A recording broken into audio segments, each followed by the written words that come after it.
G'day everyone, I'll try and rush through this preview for Rosehill. Again, 10 races, but we'll see what we can do. Track is a 7 at the moment. Missed a lot of that rain yesterday, luckily, so hopefully it's a 6-ish, 5, 6 something sort of range. I think the rail's in the 3 metre position, which normally means it's pretty fair, so they'll probably get 3 or 4 off in the straight, and then most runners will get their chance. But like Rosehill usually plays, you want to save ground in the run, not too far back with cover, and you want to be getting sort of to the 5, 6, 7 off when the track's not fast. Then the fence can be okay, but otherwise you want to be saving ground and getting to the middle, ideally. And I think that's what they'll do tomorrow. They'll probably get 3 or 4 off the leaders coming around that home turn, most likely. So you see that a lot, and then you've got to take the decision whether you go back to the inside or try and sort of navigate for a run. Either way, that's how I think it'll play.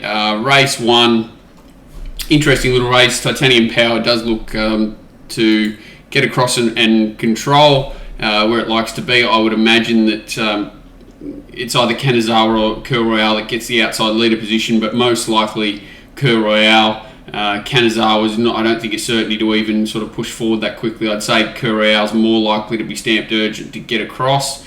And from there, it's in a really good, challenging position. Titanium Power's going very well and gets the conditions it likes. A race where it can lead and bowl along and should run to its best, but just a matter of whether it can hold off a couple of horses here that probably have a superior turn of foot to it and should be in good, challenging positions to challenge him late in the race. So I think Titanium Power run an honest race. I think Curl Royale sits outside the leader and looks really well placed here. $2.50 is very aggressive for a horse that's sort of 29 days off, 4th run into the first preparation, but I still think it's definitely the one to beat. I thought Kanazawa's first win was nowhere near as good as anything that Curl Royale's done, and its second effort was just okay too. If it sort of bowls into that position and lobs 1-1 on the back of Curl Royale, it can probably run well, but I think it's well and truly short enough at $3.80 at the moment. And I thought I Say Hello was really good first up. Being tested and is in foal. I don't mind that. I think they'll be sort of throwing the kitchen sink at this horse, this preparation, to try and get a city win into it. I'm pretty sure it hasn't got a city win. It's got a Hawkesbury-Newcastle win. Two Newcastle and a Hawkesbury. So they'll be desperate to get a city win with it. Really valuable filly, the mare now. And I'd say that I Say Hello is the main danger to Curl Royale. I think they're the main two. And Titanium Power will battle on well, and I think that is it. Deal With Me is a query runner, 2 quiet trials, a definite line find, a sort of a horse from a stable that's going well, so it's a bit of a danger horse down the bottom to Deal With Me, but I think the rest are pretty well exposed. Fisher's just a bit of a nightmare. Things have gone wrong for it, and I'd be surprised if it sort of rounded them up, but it is a knockout horse, but as I sort of said, it's entitled to be odds considering what it's done lately. Race 2, 2-year-olds, the best trial's probably Metallicity leading into this, and it get a price to suit it, to match that trial here. I thought its second trial was probably not as good as its first trial. It was out in the right part there, and they didn't go Scream in front by 3 parts of Anthem and tailed off his overly quick. Sorry, I was trying to get to all hang on. I'll put it in the screen, that'd help. So this is it down the outside here at Canterbury. Had enough speed to sort of settle right behind him. Gets to the middle, and a horse that doesn't look like it's going to sprint off a 10-cent piece, but does look like it's going to be strong. Not really a horse I want to be taking short odds about, but it is in a nice race where it looks like most of them are going to be pretty weak.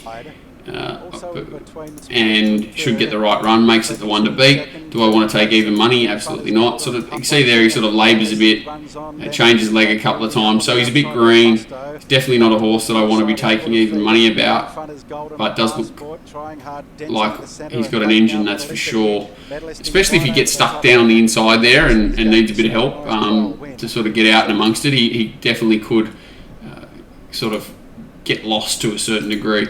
The 2 horses that I thought were the main threats were Midlight in Montreal. Thought it really had trialled up just okay, but very interestingly, the blinkers go on. So I think it sort of travels, but just doesn't seem to switch on in its runs, and that the blinkers may do the trick from the inside draw in a race that looks devoid of too much speed. So I think it should certainly control the tempo, Midnight in Montreal, and from there can run a really cheeky race around the $10 mark. The other one that seems to have come back stronger, and you could find excuses for its first start where it got stuck wide. They did go slow and zip home, but that form's obviously held up. Coolangatta form compared to Nario. So I thought its trials this time in were quite good, quite strong, and if it happened to get outside leader or have any luck and find a position, I thought it could run well here. I do like horses that trial well on the inside at Warwick Farm. I find that it goes off pretty badly there, that inside section. So a good effort in both its trials. It's trialled twice, and having that race experience and having race experience over the rest of the field here, I think is a really strong positive. I think Street Smarts runs well, and so does Midnight Montreal. Metallicity, very obvious, has trialled up nicely, but I think $2 is very short. Race 3, the Mighty Highway. Previewed this race for the Little Birdie crew. The horse that I found here and did send out early is Absolute Trust.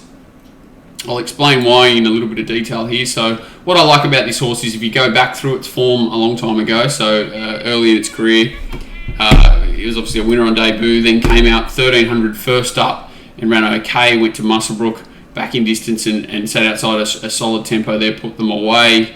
Found a heavy track at Rosehill, and this is probably the run that qualifies it for 1500 metres here. I know it was quite a while ago now, but still for a horse to be able to do this with a similar preparation, so third up, sort of jumps okay, 3 and 4 wide early in the race, pushes on, finds the front. They do go too fast in front here, gets a little bit of a breather to the turn, which is not easy. So you've let all these horses into the race after you've done the work early to establish a break, so I don't think that's a great thing that it's got the soft run there. Now at the soft section, then it boots away and eventually is run down by a horse that's had an easier time of it during the race. So I think this run's full of merit, and 1500 metre box certainly ticked for me here in exactly the same race. So a Class 3 highway, obviously a bit weak late there, but well and truly entitled to be, and not overly weak. There's only one horse running away from it, big gaps behind. Thought that run was well and truly good enough for a race like this. Came back and won a highway first up last prep. Excuses in town after that, and then had another spell forgiving that preparation completely. All we're concentrating on here is it had one trial before the first up run. Another resuming from the break, Absolute Trust. Forward. Went to Gosford, jumped quite well, so it's jumped in line, it dragged out the back, right out of the race, taken to the fence. Fence was not really the place to be at all here this day, so sticks to the fence.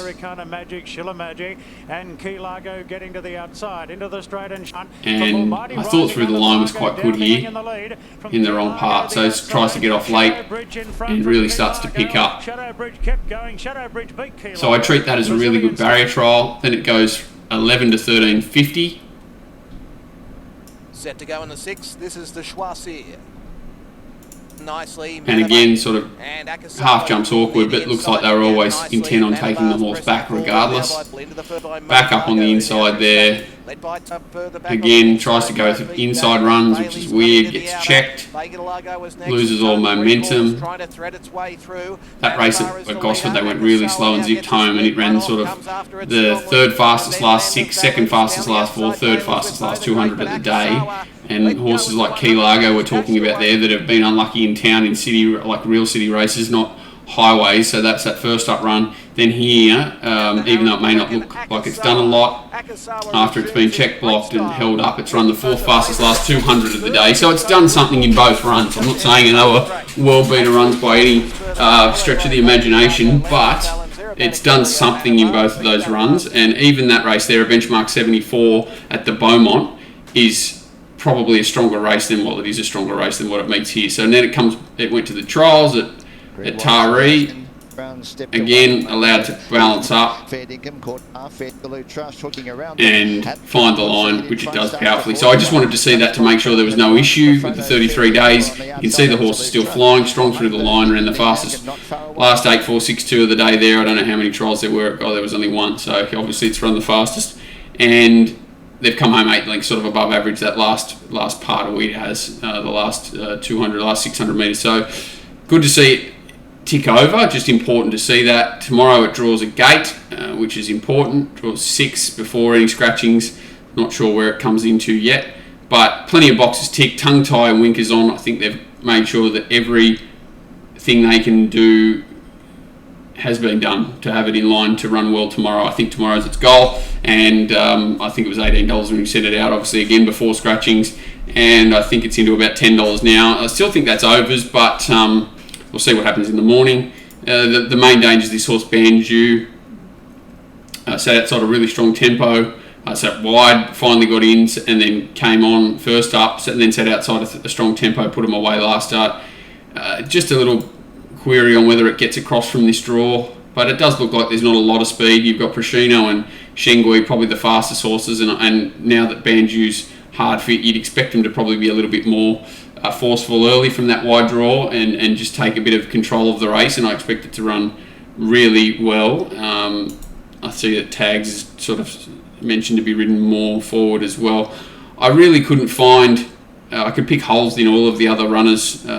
King's Trust up in distance, I thought that was a big risk. Lord Decenimo blinkers off, 42 days back in trip, back on the inside. One paced horse with an apprentice, I thought that was had enough queries against it going down. Prashino's an interesting horse, but it did win at the non-tabs at Queanbeyan by 9 lengths the other day. Beaten at Canberra the start before that, well on its merit by Sally Pops. That form's okay, but I'm not really sure if it stands up here with authority, especially to make it sort of a similar price to Absolute Trust, who's got form around city horses and form that's held up in strong city races. I did think there was a little smoky down the bottom, this horse Warfield, $71. I thought it could run well at odds, especially if it was wet.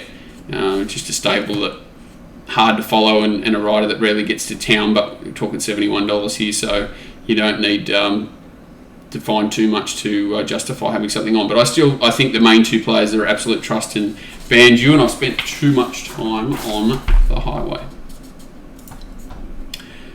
Race 4, a race that I was really interested in here because I thought Evening Bride was nearly a moral, and they've scratched it, had a little issue, and most likely goes around next week. Just can't go around this week. What a nightmare.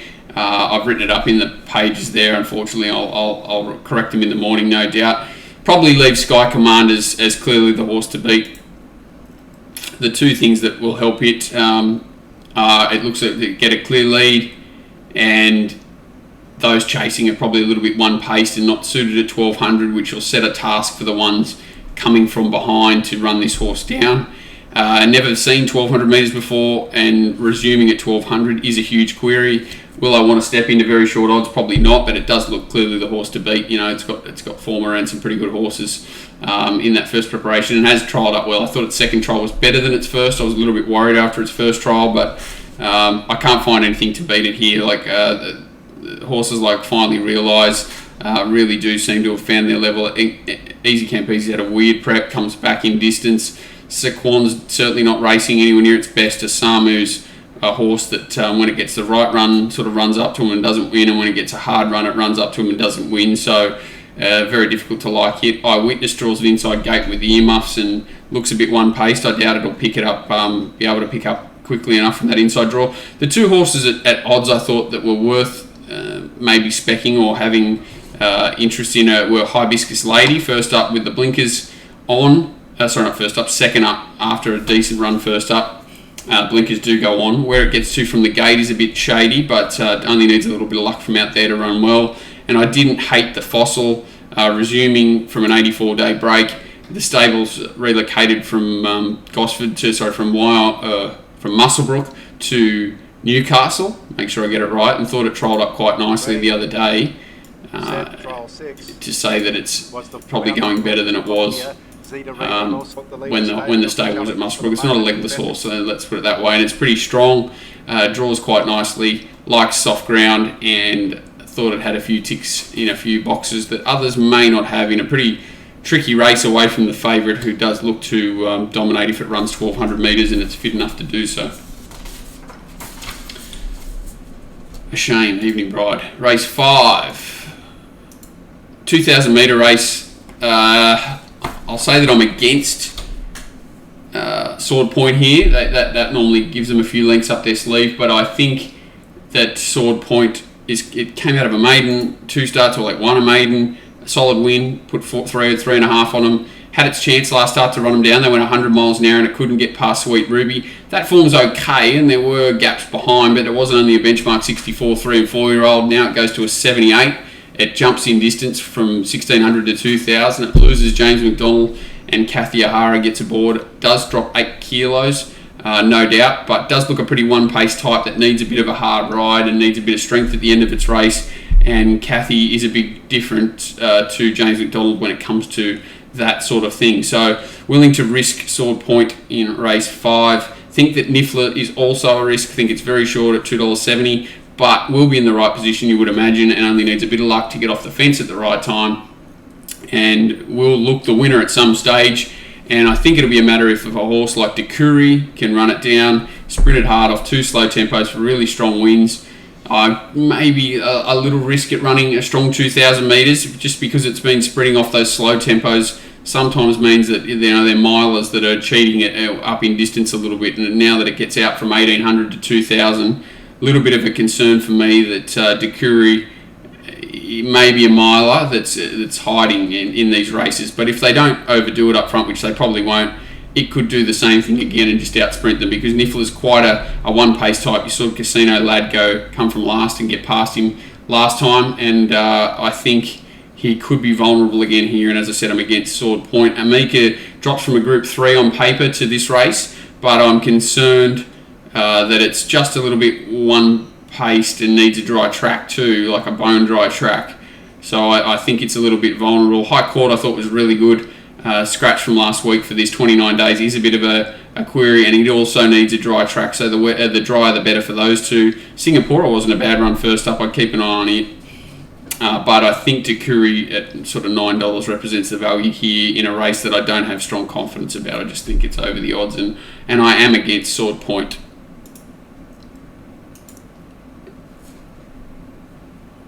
Race 6. What have we got here? For Valor is a horse that is overachieving this preparation, and every time that it's... Hang on, what am I doing here? Clicking on the wrong one. The only thing it did was get to 1,800 metres and was a bit soft late there, and probably went a little bit too slow, if anything, in front, trying to just cuddle it for that distance. Since it's been in this mile distance, it's won. It's over 15, 16, 1550, 1550, 3 different tracks. Sat outside the leader last start importantly and put in a career best. Looks to lead here, which is probably better than sitting outside the leader at Kensington, which is not too bad. Should find the fence, should control the tempo. I would imagine that a horse like Love Planet or Caesar's Palace shouldn't want to put too much pressure on, so I can see it controlling fully if it can cross them early. Love Planet has been racing a little bit one pace, so maybe tries to make a little bit more of an early move here, and that'll probably play into the hands of the horses behind rather than it. But I think Love for Valor will run well again. Speed Legend gets that trail behind the leader most likely, unless Caesar's Palace crosses it and then lets For Valor go. Either way, I think that run's probably the run that Speed Legend needs. Just needs to get to the outside around the bend, and it'll be difficult to beat again, no doubt, but pretty one pace, but still it's quite strong and racing well. Bleska's a horse that gets back and it will drive you mad, but he's going well enough if it gets the right run and others overdo it up front or something like that. It can certainly probably finish, probably be in the finish, just hard to have any confidence on it. The only Love Planet could probably improve on the back up, but certainly needs to see that a Norton bit, so a more controlling bit goes on it here and a lugging bit comes off. So they're just trying to get that horse to back to its the level they know it possesses. It's just sort of been a bit flat its first 2 runs back. Monegal's not hopeless, but a horse that'll also drive him mad out the back, and probably Blesk is better set up to beat it home, even though Monegal's got a better set up for the distance. I'd expect Blesk to probably outsprint it in a 2-horse race from back in the field if there was one. For Valor, the horse to run down. Speed Legend probably the one to hold off in a pretty average looking little race. Race 6. Race 7. Good race. The Bopper's a likeable horse. Looks like Mr. Mosaic will cross from that outside gate, and then it's a matter of whether Bulletin or, say, the Bopper or something kicks up, or Princess Rihanna even, and causes Mr. Mosaic to work. If it doesn't get any pressure, you'd expect it to run really well. Mr. Mosaic, the end of 1100 is probably a little query, but sort of kicked back there the other time and won. So if it gets left alone in front, you'd expect it to run well. The horse that I thought trialled up really well was Bellucci Babe, and I like the depth to its form. So horses like, well, it's come out one of Group 3, Expat, Bellucci, so on the lead. Menage, this is sort of Quantico, this is sort of form that is stronger than what, say, the Bopper's been running against. Mr. Mosaic's been beating up horses like Tycoonist, that I don't really have a lot of time for. Who else is short in the betting? Sorry, the Bopper beat.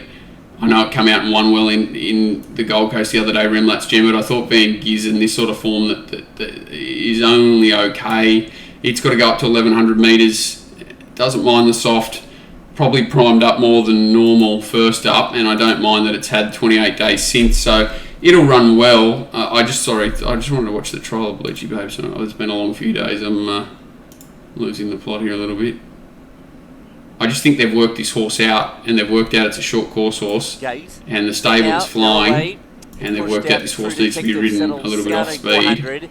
Lady Kirkham's in last of all is Deal With Me. It just works home down the outside. They went quick here, but I just like what it does under no pressure at all, nearly on one rein, and it's running past horses that are under pressure and running away from them and looks hard held. So I just think it's come back in really good order. I expect it to run well here and finish off really hard. Just would love to see it get on the back of, say, a horse like the Bopper. Probably unlikely, but if it does, I think it can really be strong that last part. Amici's the query horse down the bottom, should get a nice run midfield. Wet's a real positive for this horse, and it had a quiet trial and 42 days off since the last start run that wasn't great after a strong first up win. Dream Circle back in distance looks a tough task, even though it has won over a shorter trip before. I think Bellucci Babe and the Bopper are certainly the class, and whatever one gets the better run probably is the one that'll beat the other home. Bellucci Babe to me it's only $6. Is the slight value in the race. I think the Bopper's well found at $2.20, and so is Mr. Mosaic at $4. Starler from the inside draw, don't think it can sort of get a spot out from there, and I think the one down the bottom, Amici, is a little bit of it's not value. It's an interesting horse that's probably around its right price. Tough race 7, well, from a value perspective anyway. Race 8 doesn't get any easier here. I think Mensa Missile leads and gives them something to chase. I'll try and speak properly. Blinkers go back on, and I think that's the key to it, finding a length or two. Very fit. The stable's certainly in form now, and I expect this horse to run to its absolute best. The one to run down when I'm trying to find a main danger, Fashionel probably up there and controls the speed, but I expect Mensa Missile to hold it off. Rubamos can sit right behind. Mensa Missile did beat it home a couple of starts ago, but I think Mensa Missile has more up its sleeve this time, and a few aces in the pack it didn't have there, which is leading on the fence, and the run under its belt and the blinkers going back on. Super Effort, Black Duke and Bowery Breeze look the closers, along with Tamerlane. They all give a little bit of a start, and it's just whether Mensa Missile can control the speed or gets pressure from a horse like Fashionel here, I think determines whether those horses can get into the race or not. But they're all very similar horses, I think, and whoever gets the right run out of Tamerlane, Super Effort and Bowery Breeze, they can all finish off strong. I don't think there's much value here either. It's been well found. Mensa Missile at $3.90. I think it's the one to beat. I think Fashionel's a little bit short at $3.60, considering it'll probably be sitting outside Mensa Missile, and there are some dangerous closers here. It's probably the risk of the race for mine. Rubamos could get the right run behind the leader and just come around one horse and come with a run, there's no doubt. And Tamerlane, Super Effort, Black Duke and Bowery Breeze. Probably Black Duke's the one that I'd risk more than the rest. Are all going well enough to win. Race 9.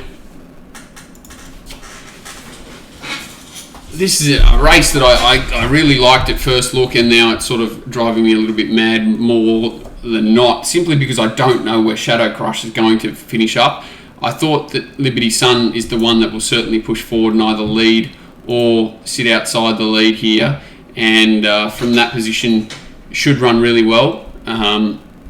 Loves 1200, loves Rosehill, and can run well here. The horse that I want to find, I just wish it drew a gate, was Shadow Crush. They came out with a change of tactics last start. It came out terribly and ran home like the 8th fastest last 200 of the day against its pattern, and it was pretty hidden because it didn't look too flashy.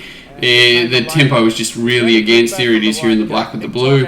Once they sort of conceded, once the change of tactics went out the window, they conceded that it was going to be back. It did get keen, gets to the outside, and you can see that it doesn't sprint sharply, but it builds through its gears and is maintaining that through the line. So if it can find a position closer to the speed here or in the running line, I think it can certainly improve, and very hard fit now, at 4th run back, no excuses. If it can find a position, just that draw is just a bit of a nightmare. Key Largo obviously going really well, but where does it get to from the gate? I think it's short enough. I think $5 is okay, but it's probably going to be last and need luck again. And I think this race is no easier than what it's been facing, but I do think that Pandano and Shadow Crush will run well. There's a group of really honest sort of types that don't really have killer blows that will be in the way of Key Largo most likely, but if it gets the right run, it can out-sprint them. So I can see why it's in the betting, but I think these horses up on speed, hopefully both of them, can get nice runs and run well at decent odds. The last race, 10. The more I looked at this race, I thought that Star Cherie trialled up, flashy the other day, but it sort of sprinted up down the straight there, and it's just really hollow form. Gidgy Guy head on up, Stormborn, Windsweep. I think all that form's very, very hollow for a Saturday, and it needs to have improved significantly to justify favouritism in this race. Steel Diamond's back in distance. I don't think that's ideal, but it will be strong, has the right rider, has the right gate to sort of settle in front of a couple of pairs, hopefully, and should be strong. I don't think it'll be last, which is probably what would stop it. Otherwise, I expect it to be closing strongly. I think its stablemate Irish Angel has a better turn of foot. It could easily sort of end up somewhere near the same position as Steel Diamond, and I expect it to, I'd love it to sort of be carting up 3 and 4 wide to the bend there on the back of something and coming with one run. That soft track and back to Rosehill certainly look in its favour. Irish Angel, it can run really well here, and Celestine looks the one that can improve. Had 308 days off before last start. I don't know whether it had trialled or not prior to that, but it just looked like it had a blowout run there. They weren't real keen to hold a position, and with a little bit better gate, it can probably settle midfield and give these a test second up. But Leprezi will be on speed, pretty one-paced. I thought it showed itself up that it's honest but tough the other day. Forzagnini showed itself up a little bit too there. I know that Irish Angel comes out of the same race, but it just gets a little bit different conditions here, a little bit smaller field, wet track, back to Rosehill, all things that this horse seems to like, and I think it's the one to beat, and the stablemate Steel Diamond is the one to hold off. I think they're the two main closers. I think even Leprezi will get hold of Star Cherie, beat it home, so it's probably the best of the on-paces for Leprezi. That's a quick look. I'll come back in the morning with a bit of a quick roundup once all the scratchings are through and prices are determined, and I'll send through any information as well that I find. Thanks, guys.